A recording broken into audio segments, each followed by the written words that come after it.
Following the Battle of the River Plate on December 13th, 1939, the German Panzer ship Admiral Graf Spee found herself in the harbor of Montevideo, Uruguay, after facing the three British cruisers Ajax, Achilles, and Exeter. Although damaging the heavy cruiser Exeter and light cruiser Ajax, Graf Spee herself was not in good condition, having taken hits from the 6-inch and 8-inch shells of the British cruisers. The damage to the ship included the destruction of the oil purification system, desalination plants, and the galley, not to mention the stocks of ammunition were very low.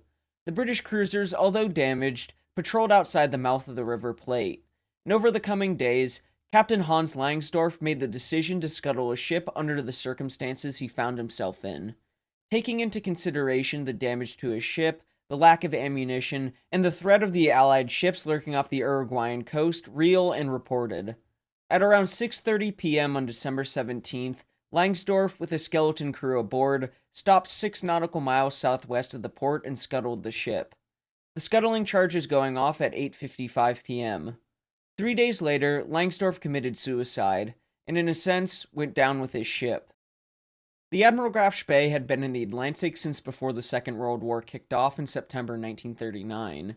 Throughout the coming months of commerce raiding, she ventured to the South Atlantic and into the Indian Ocean.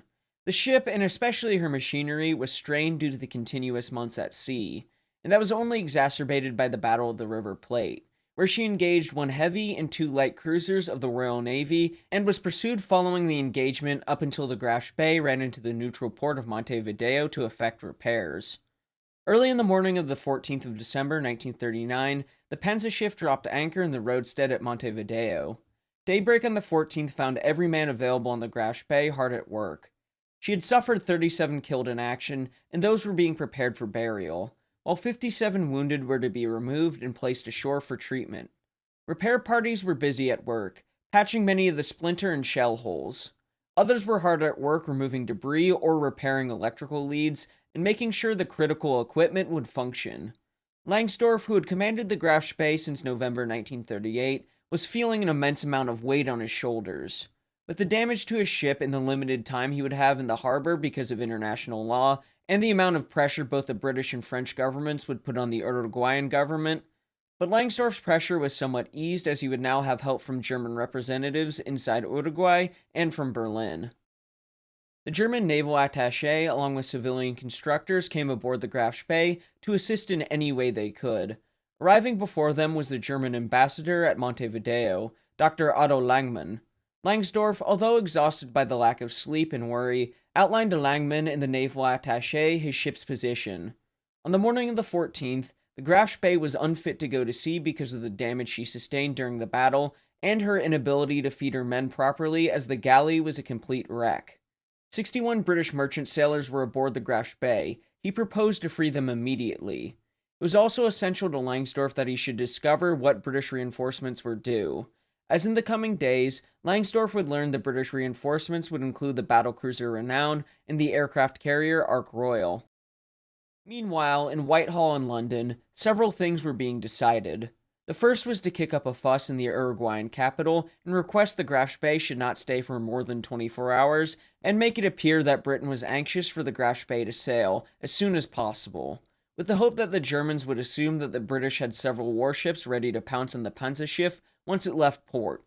The second was to plant stories that the British capital warships were in fact already in position, which they were not, and third, to make sure that the Graf Spee did not in fact sail, despite Britain's sincere and stern protests.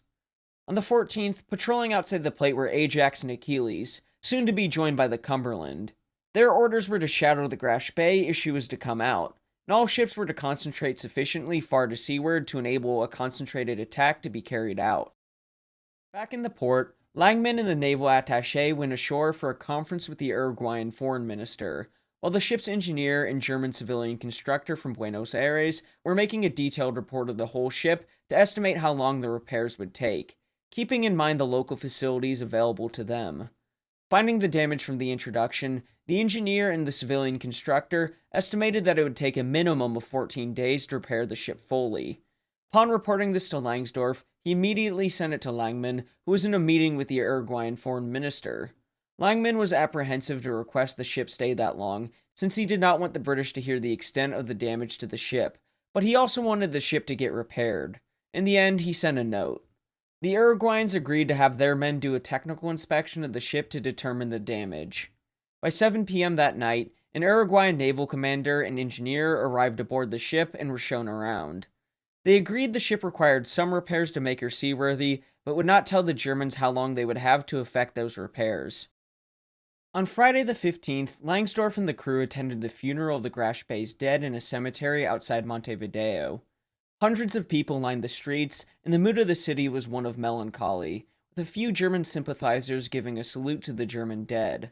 While in the Battle of the River Plate, the hunt for the German pocket battleship Graf Spee by Dudley Pope, he writes, "At the cemetery, Langsdorff, in a white uniform, with 7 medals on his left breast and the Nazi eagle emblem sewn on the right, his left hand on the hilt of his sword, spoke a short funeral oration over the coffins, each of which was draped with a Nazi flag. He then stepped to each of the coffins in turn and sprinkled earth over it. His face was drawn, and there were dark rings under his eyes. His uniform was creased, and he looked very weary. Finally, he stood back, flanked by German petty officers who were the pallbearers, and with the German ambassador and several civilians standing behind him. Every German man and woman present then stood to attention and raised their right arm stiffly in the Nazi salute. All except Langsdorff. His left hand still clasping his sword's hilt, he brought his right hand up to the peak of his cap in the old naval salute.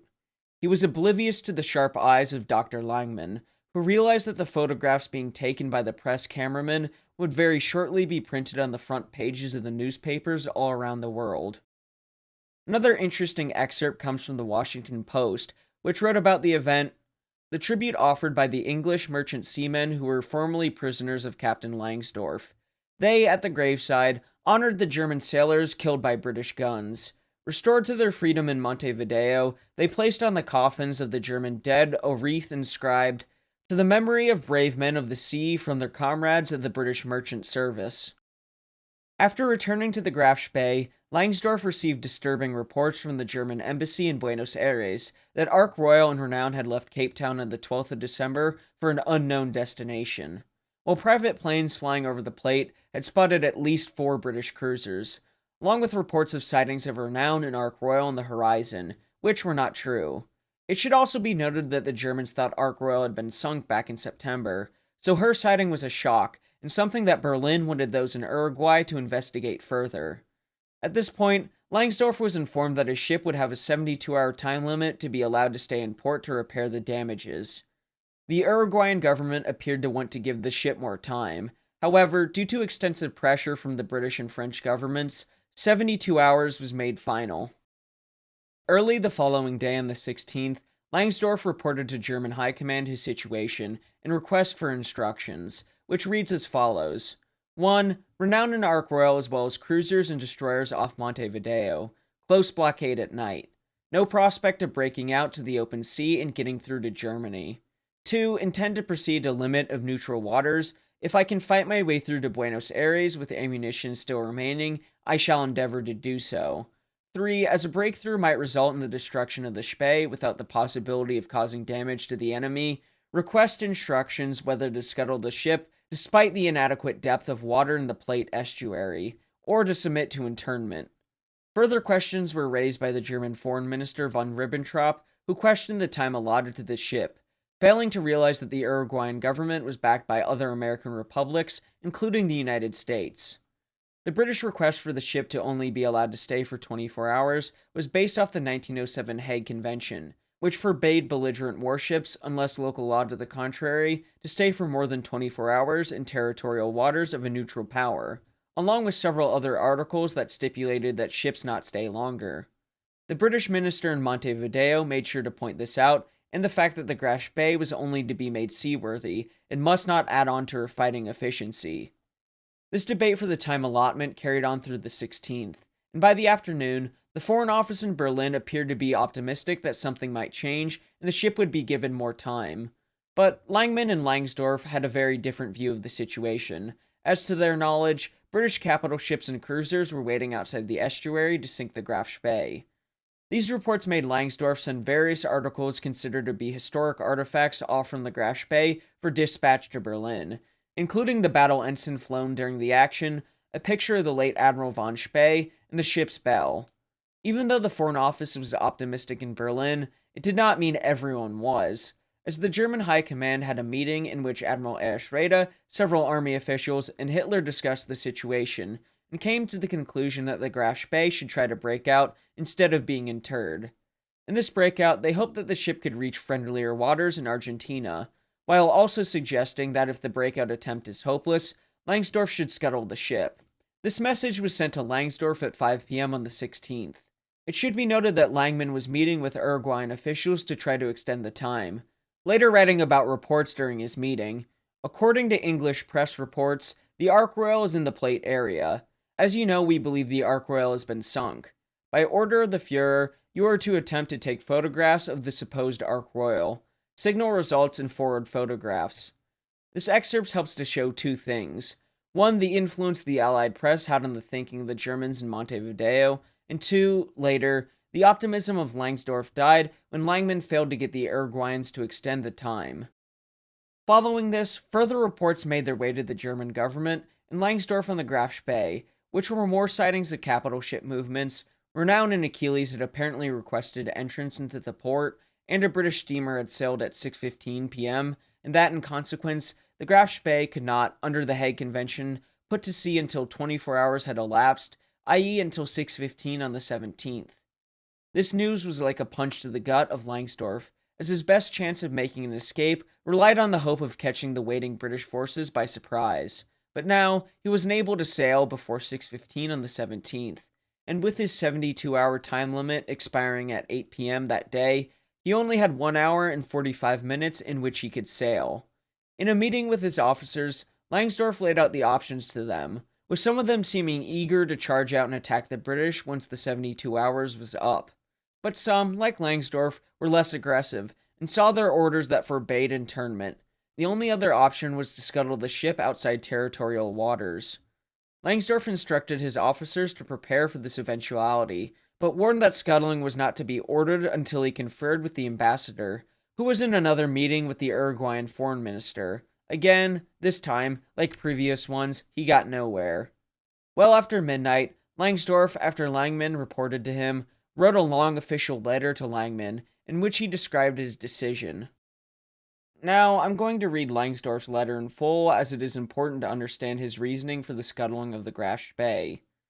It was to my great regret, amid these demonstrations of true human sentiments, a jarring note was struck. 1. By reason of what you have told me regarding your interview with the Foreign Minister of the Republic of Uruguay, I am forced to regard as final and binding the time limit fixed as of 8 p.m. on December 17th, 1939, before which time the Admiral Graf Spee must put to sea, even if the repairs vitally necessary to make the vessel seaworthy cannot be completed by then. I hereby register a formal protest against the decision of the government of Uruguay. In accordance with Article 17, Chapter 13 of the Hague Convention, permission for warships of belligerent powers to remain in a neutral port may be granted for a period sufficient to carry out such repairs as are essential for the safe navigation of such vessels. As far back as the year 1914, there was a precedent for this in South America. For several weeks, the cruiser Glasgow lay in port carrying out repairs. After an expert survey of the damage, I requested a period of 15 days to carry out repairs in respect of the damage which comprised the seaworthiness of my ship.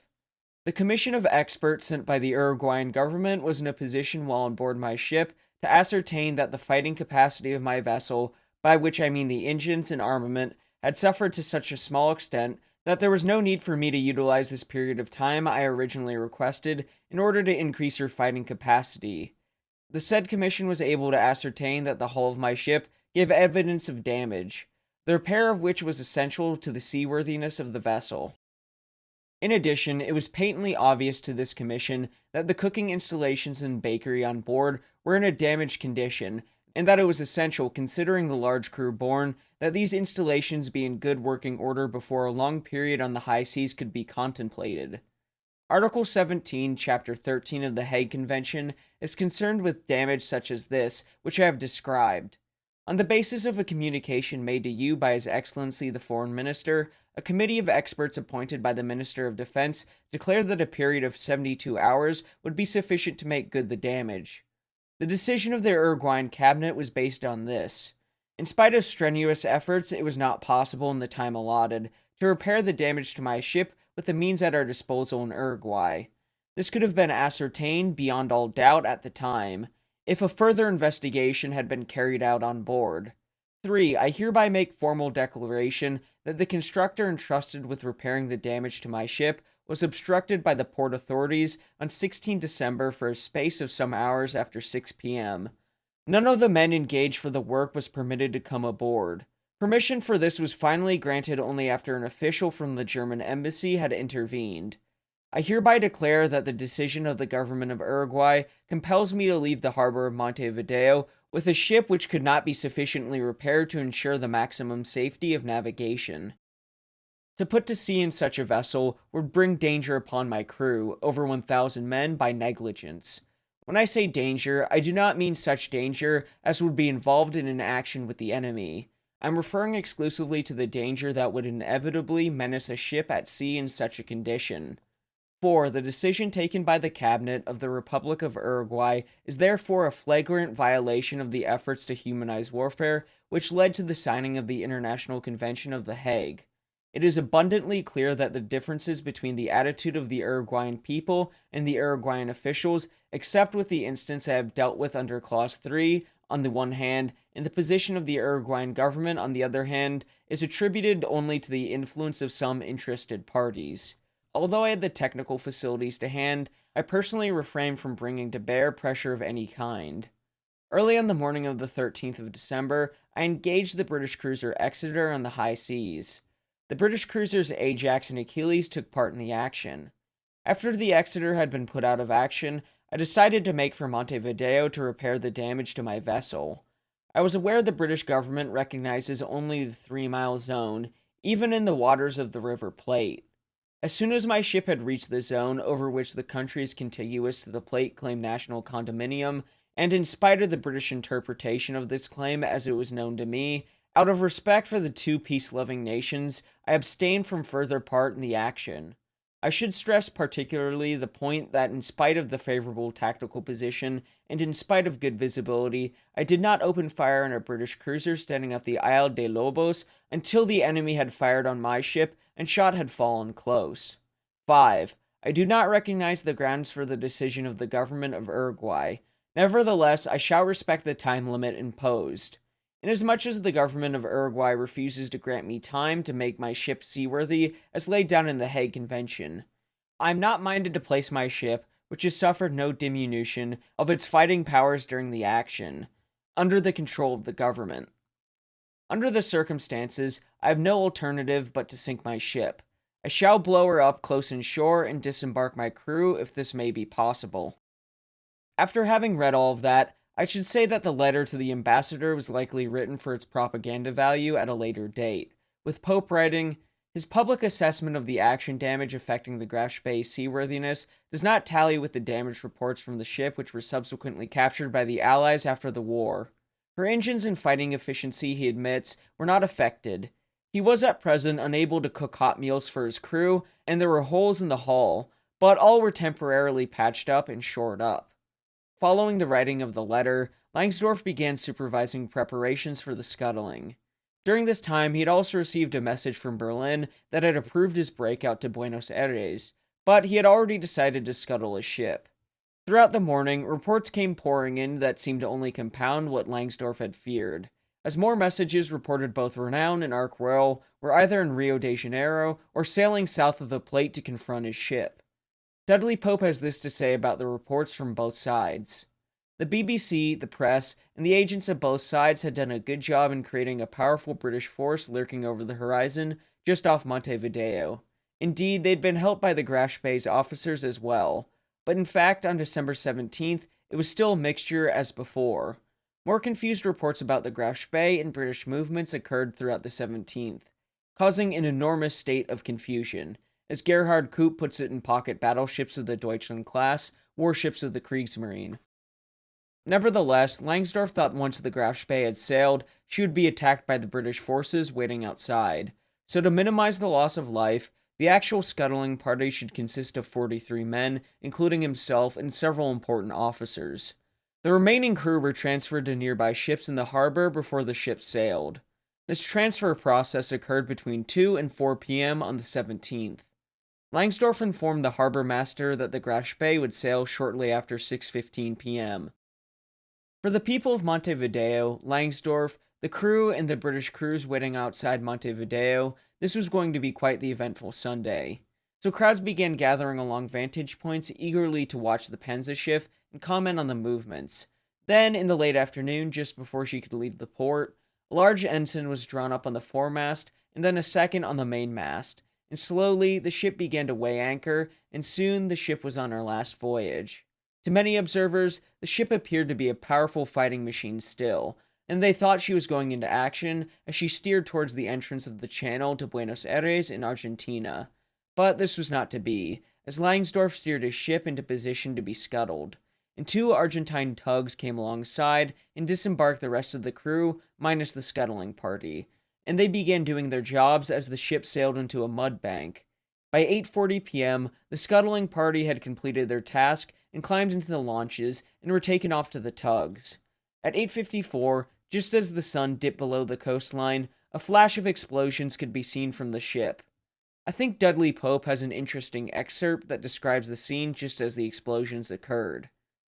The time selected for the fuses to go off had been selected with the Teutonic flare for heavy drama, because at 8:54, as the sun dipped below the coastline, a sudden flash of flame leapt from their ship, followed by a vast double explosion. The center of the Graf Spee seemed to dissolve into swirling black smoke, which twisted upwards into tortured spirals towards the darkening sky. The pocket battleship's crew, scattered in the tugs, the barge, and the Tacoma, stood to attention, giving the Nazi salute. And this indeed was the twilight of a god, a welded steel god worshipped by nearly 50 score Nazi adolescents, and which was now disintegrating before their awestruck eyes and upraised arms. Was it for this end that they had fought? They themselves did not ask this question. The Führer had apparently said so, and therefore it was so. Blind faith supplies its own balm to bruised spirits. This was all observed by the large crowds of onlookers, the waiting British cruisers outside, and the Graf Spee's crew as they watched and saluted their ship as she was ablaze and settled onto an even keel. This was effectively the end of her service, being the first loss of a large Kriegsmarine warship. The crew had been accepted by Buenos Aires, and a majority of them were back in Germany within the year. The battle damage, lack of fresh water, food, real and perceived threats to the ship certainly impacted Langsdorff's decision to scuttle a ship. Whether he could have successfully made it to Buenos Aires and beyond is something we will never know, and something I don't intend to speculate on. However, Captain Langsdorff elected to commit suicide several days later on the 20th of December. Before he did so, he wrote 3 letters, one to his wife, another to his parents, and finally one to Baron von Terman, the German ambassador in Buenos Aires. Out of the 3 Panzerschiff the Germans built, the Admiral Graf Spee is arguably the most famous, due to her commerce-raiding exploits, the Battle of the River Plate, and her final fate. The artifacts that were taken off still exist, along with several others that have been recovered. The wreck of the ship is still visible from the air in certain conditions of light. Thank you all for watching, and please remember to like and subscribe, as it will help the channel to grow. Until next time, my friends, have a great week.